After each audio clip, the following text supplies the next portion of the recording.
rolling hills filled with the largest trees, the temperate inland rainforest blurring into old-growth boreal, the sun shining on mighty lakes, mighty rivers in a sparkly phenomenon so magnificent my people had to give it a name, Tunasa.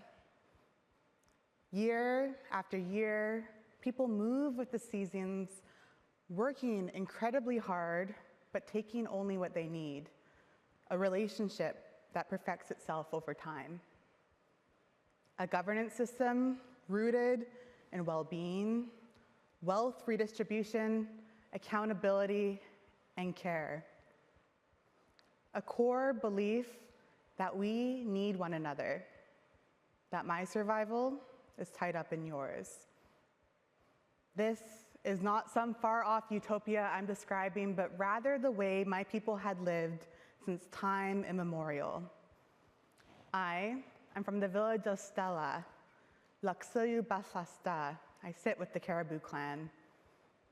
Settlers call us carrier people, but our language and place names speak to our relationship with land and water.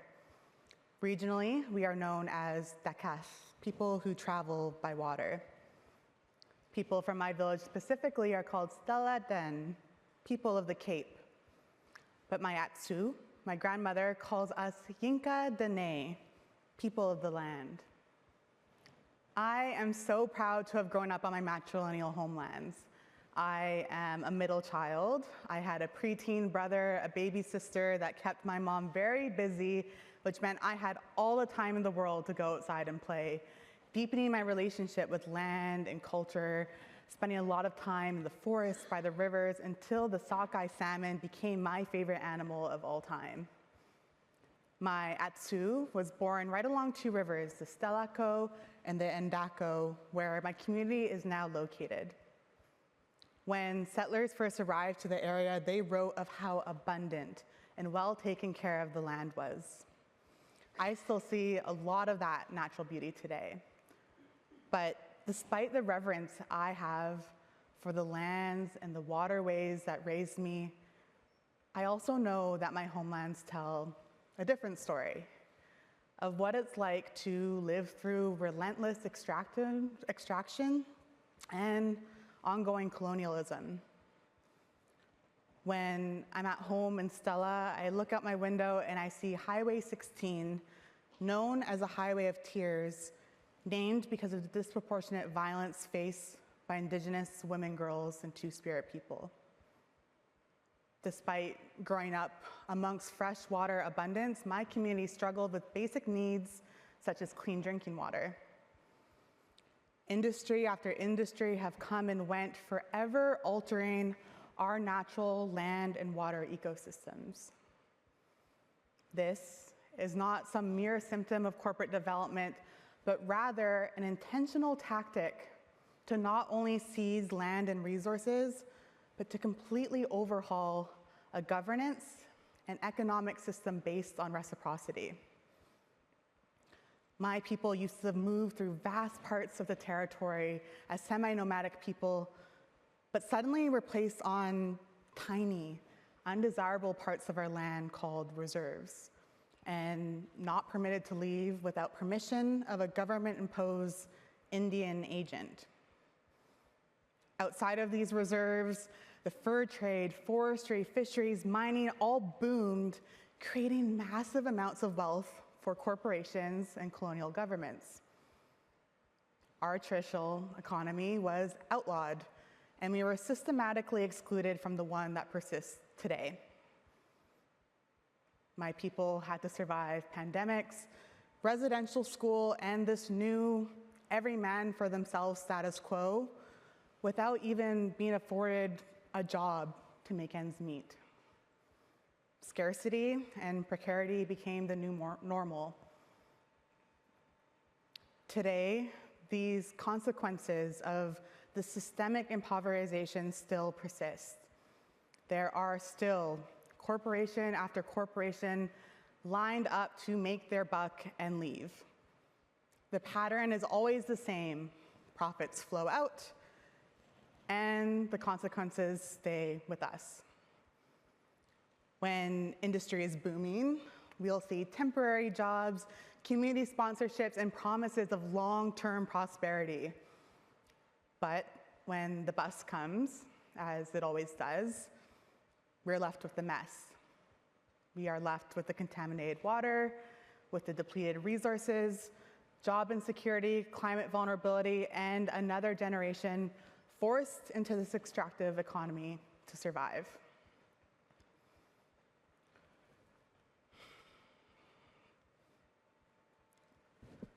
You see, these resource extractive industries are experts at manufacturing public opinion to protect their bottom line. This is not the first time they rewrote the narrative to protect their own interests. Decades ago, the oil and gas industry knew about climate change. They had the research, the science, the proof that their industry was driving global catastrophe. But instead of taking responsibility, they poured billions into decade-long disinformation campaigns to mislead the public and keep fossil fuels flowing.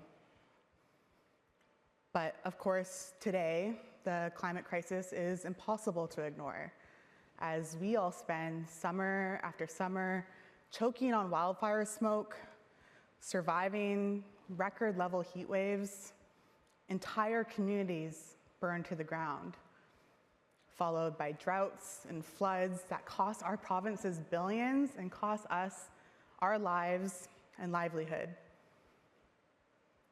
This, in combination with growing understanding about the true history of Canada, about Indigenous rights and title, and Indigenous nations finally getting a small semblance of political power, has meant that industry is shifting tactics once again. Suddenly, oil and gas are called climate solutions, and including Indigenous people on these types of projects is called economic reconciliation. Now, when I first heard the term economic reconciliation, I thought, wow, okay, those two words sound really, really good together. They instantly got my mind working. Okay, economic reconciliation. Does that mean reparations for all of the wealth made off of our land and labor? Does it mean a resurgence of a traditional economy and different ways of defining wealth?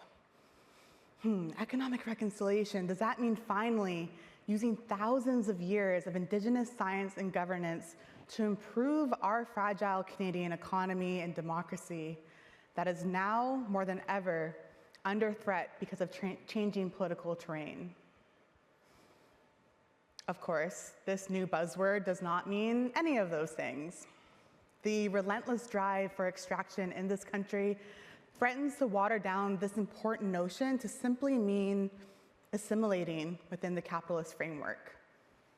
It means equity partnerships, Indigenous participation on the same types of projects that are causing these converging crises. Suddenly, Indigenous people are treated as pseudo-corporations rather than sovereign Indigenous nations, and forced to take out massive loans for financially risky projects like liquefied natural gas pipelines. We are told that mega mines, oil and gas pipelines, projects of national interest are the next big opportunity. But I've seen this before. I know who gets rich and who gets left behind. This, we are told, is the best we can do, that this is what we deserve, that this economy, no matter how unequal, unsustainable, violent, is inevitable, that scarcity is just a fact of life, suffering is a personal choice, our communities, our sacrifice zones, and survival, well, that's an individual feat. But it's not true.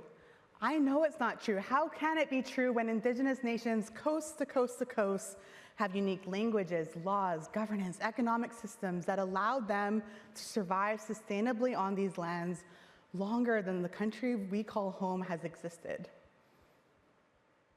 I think a lot of you also know it's not true, because today, so many people are suffering under an economic system failing on its own terms.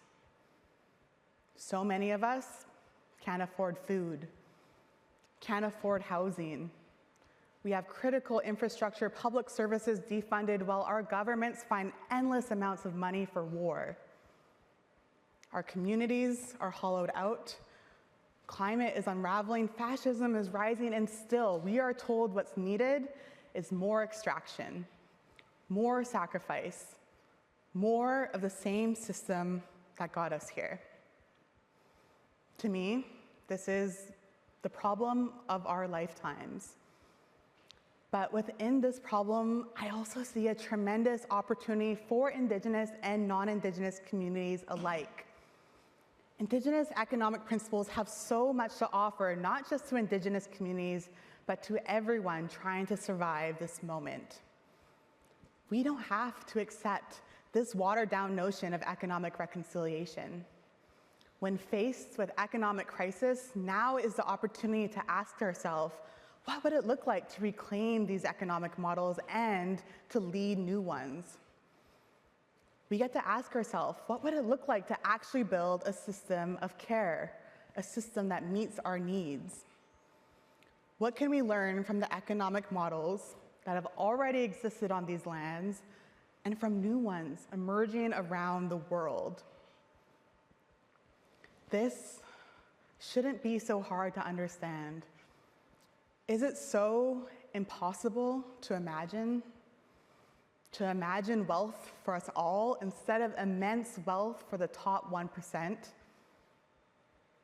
To imagine wealth and the health of our ecosystems, wealth in stronger kinship networks, wealth in a government system that actually holds people accountable.